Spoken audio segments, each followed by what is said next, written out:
Bonjour à toutes et à tous et bienvenue sur le podcast de Talk CEC. Talk CEC, c'est un centre d'événementiel et une maison culturelle européenne située au cœur de Bruxelles. Dans nos podcasts, nous recevons des artistes, créatifs et partenaires pour discuter sur des thèmes environnementaux, culturels ou des expériences de vie.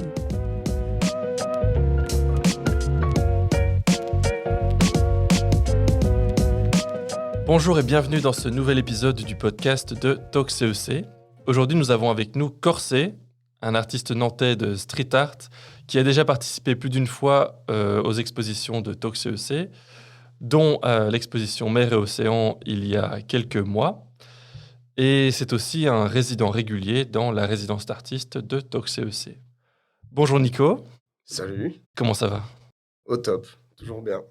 Merci d'être avec nous pour ce podcast. Comme je disais en introduction, donc tu as exposé ici plusieurs fois, mais pour aider les éditeurs à te replacer un peu, est-ce que tu pourrais décrire la grande fresque sur laquelle tu as travaillé en collaboration avec les artistes Rev One et Mr. X et l'ONG GPI Oceans? Donc cette grande fresque bossée en trio, on l'a travaillée d'abord en amont. Donc bien sûr brainstorming, échange d'idées sans le moindre dessin, sur quoi on voulait aller.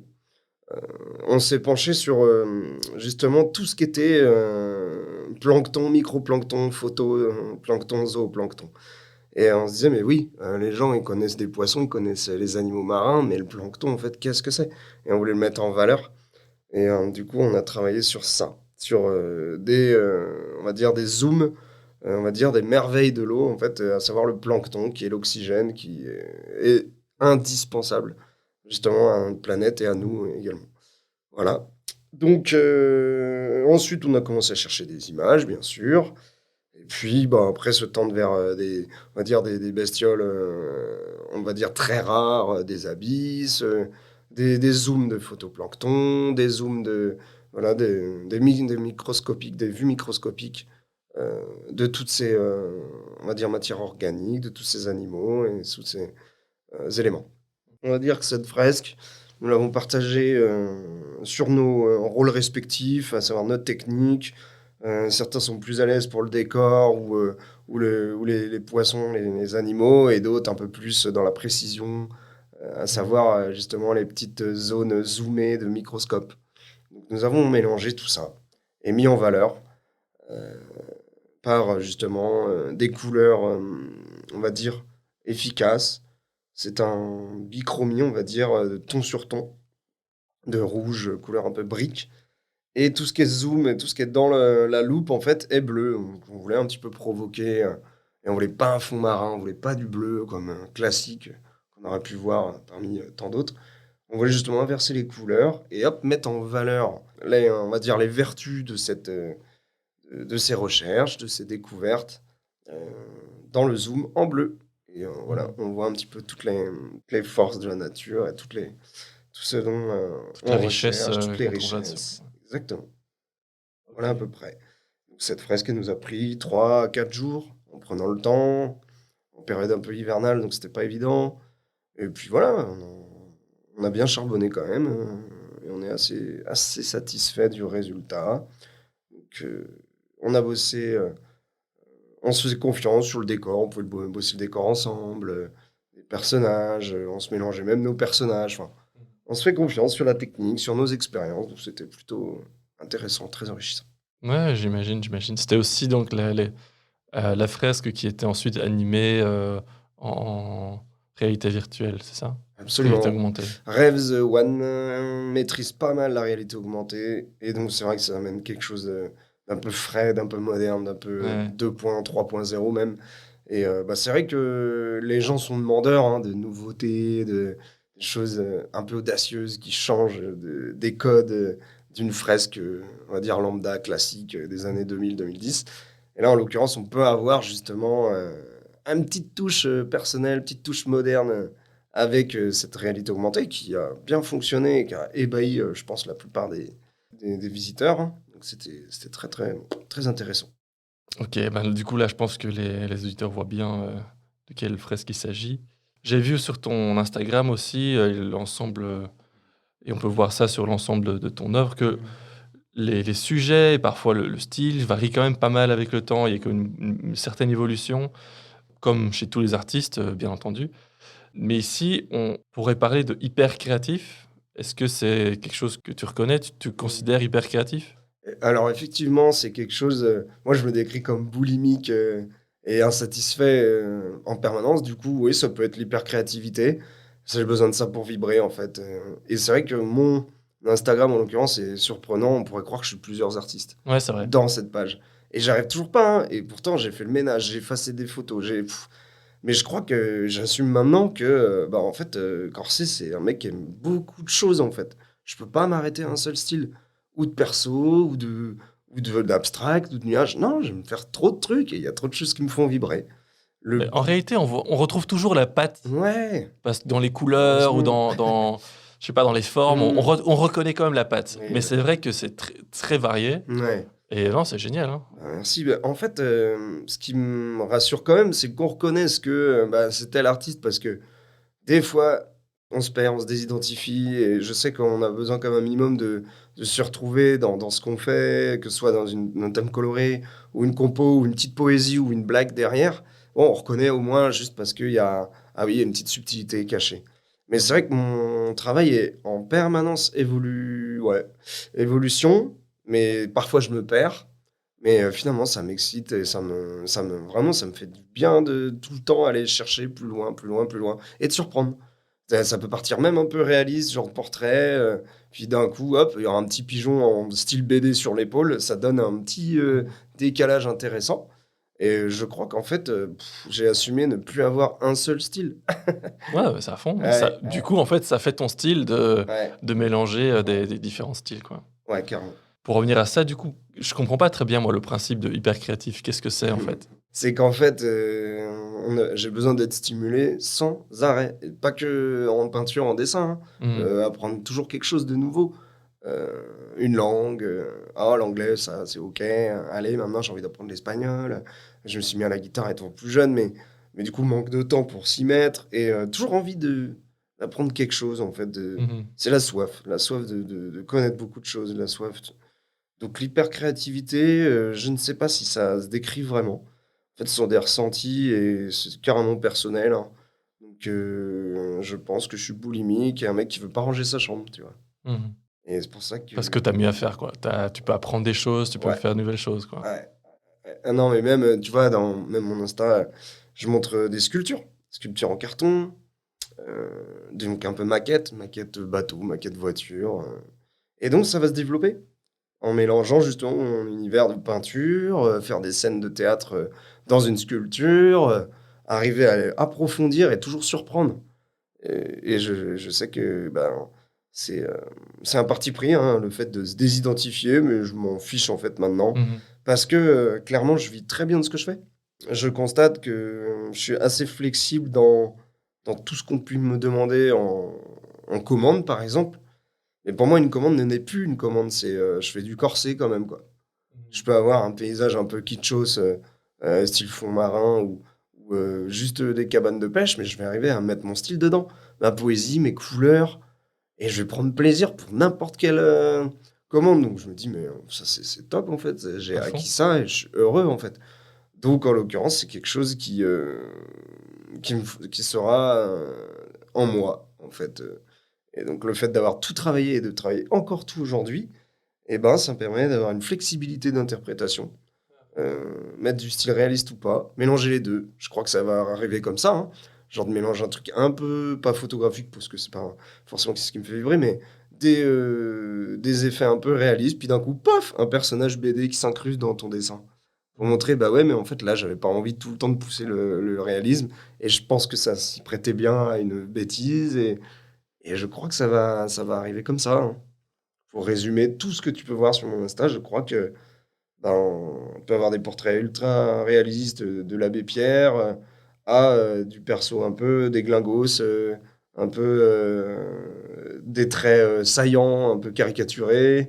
Souvent les animaux sont très saillants, très, «agressifs» entre guillemets et me permettent une dynamique incroyable dans un dessin et du coup, le personnage là, j'essaie de lui donner, pas une allure agressive, mais une allure dynamique.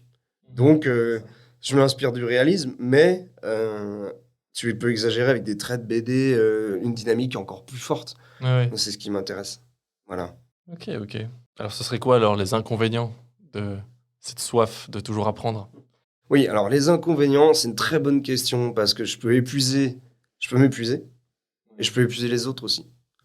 Mon entourage, mes proches, ma compagne, des potes qui disent: «Non mais Nico, tu tout le temps en recherche». Mais c'est chiant en fait, arrête de remettre en question, arrête de te chercher, c'est bon, tu l'as ton style, enfin t et en fait, ça peut être aussi, vite en pas conflit, hein, mais tu peux un peu, être redondant à répéter tout le temps: «Non mais je me recherche, non mais je me recherche, je me recherche».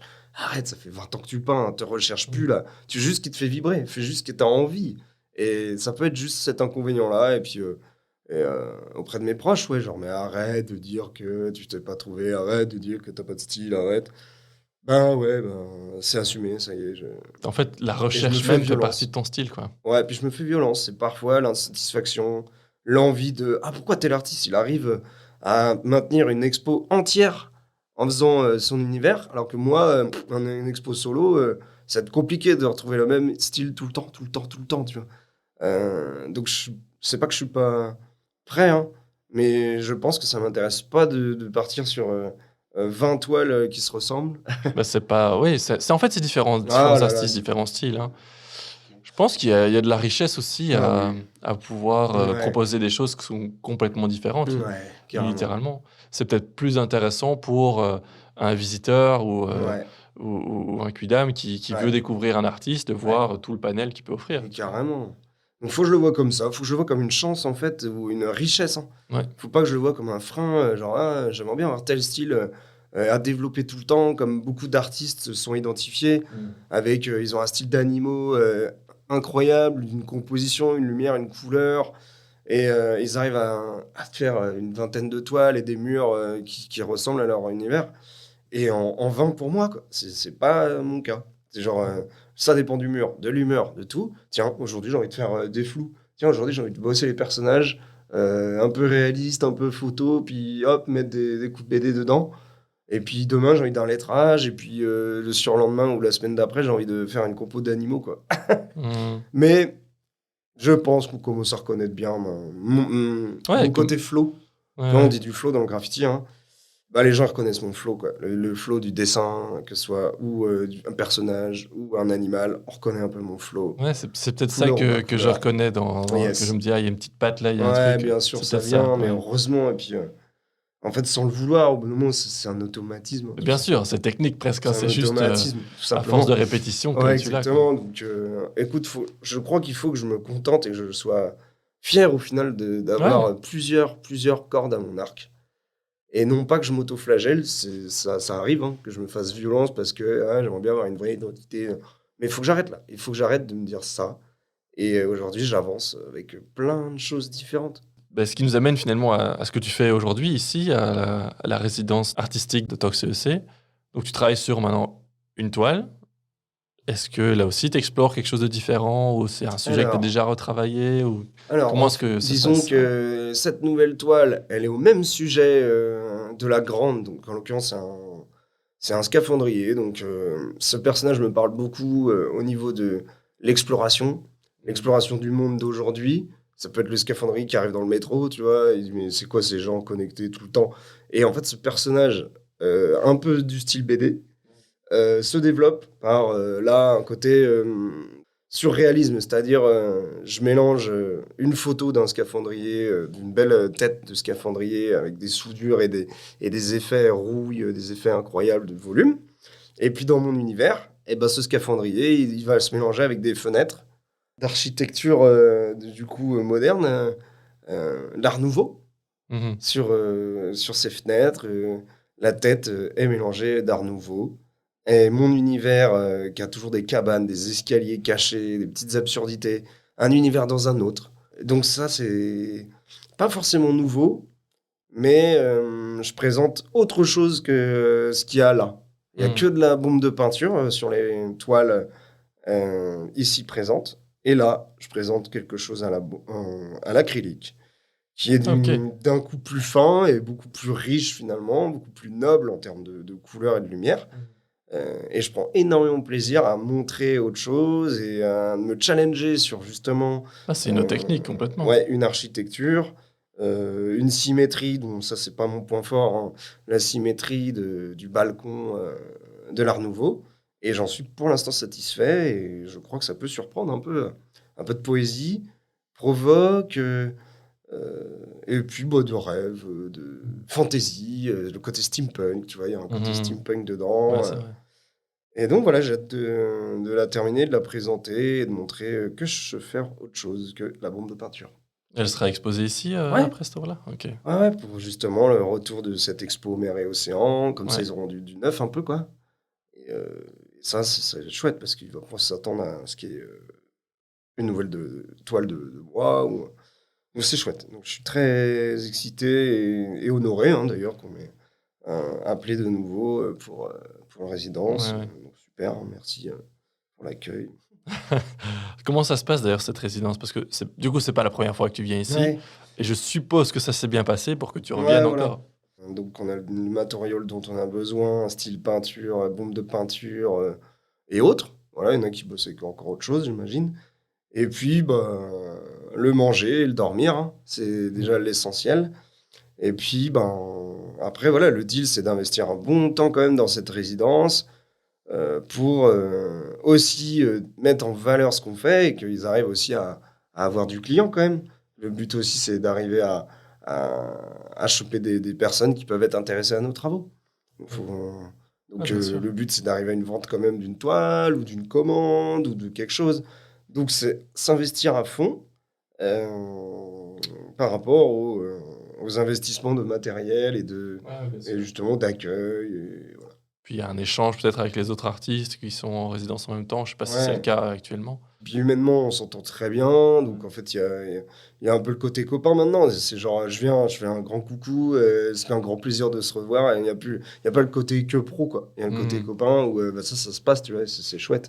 Donc c'est rare que ça se passe mal dans une résidence. C'est rare que les gens qui m'accueillent, du coup, n'aient pas de retour, n'aient pas de retour humain. Donc c'est très très chouette. Voilà. Pour terminer, quel conseil tu donnerais finalement aux artistes qui eux aussi se cherchent ou qui eux aussi ont ce besoin Hmm. vraiment vital de continuellement apprendre ou se renouveler? Qu'est-ce que tu leur dirais? Ouais, eh ben, très bonne question ça.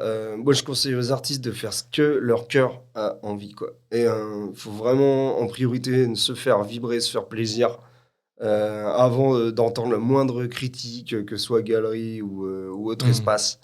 Euh, faut trouver l'équilibre entre j'aime ce que je fais et ça plaît. Tu vois, donc ça, c'est très cool. Et non, faut vraiment faire au maximum ce qui nous plaît, pas ce que les gens veulent voir, mais plutôt ce que toi, tu as envie de raconter, quoi. Mhm. C'est vraiment la base. Et puis, ouais, persévérer, pas hésiter à faire des pauses aussi, des fois des bonnes ruptures de quelques jours, ça fait du bien. Hein, faut vraiment pas hésiter. Chose que j'arrivais pas trop, genre, «Eh, ça va pas, un jour sans dessiner, impossible». Et ben, il faut. Il faut, c'est hyper sain. Et ben, en fait, ça fait renouveler des choses incroyables. Quand on crée pour nous, et ben, on nous le rend bien mieux. Les gens Mhm. sentent que ça vient de là, Ouais, c'est plus du intime. cœur et du fond, quoi. Plutôt que bah, une commande, hein. Une commande, c'est toujours un peu plus contraignant. Est-ce qu'il va aimer ma couleur? Est-ce qu'il va aimer mon interprétation? Et donc, ouais, faire au fond, être vraiment sincère avec ce qu'on veut, quoi, et ce qu'on aime. Eh ben, super. Merci Nico pour ton Ouais, temps. Je crois qu'on a tous hâte du coup de ouais, voir merci également. de nos yeux la nouvelle offre que tu vas nous Ok. produire. Bon, bah, merci à Talk hein, pour le nouveau challenge, la nouvelle résidence, l'accueil, top, quoi. Et donc, bah, ouais, hâte de vous montrer ça et d'en avoir justement des retours aussi. Ouais, clairement. Est-ce que ça a pris, quoi? Est-ce que ça a plu? Est-ce que ça surprend? Ou alors je me suis trompé? En tout cas, je n'aurais pas regretté de la faire. Donc, merci à vous. Merci et à bientôt. Ciao.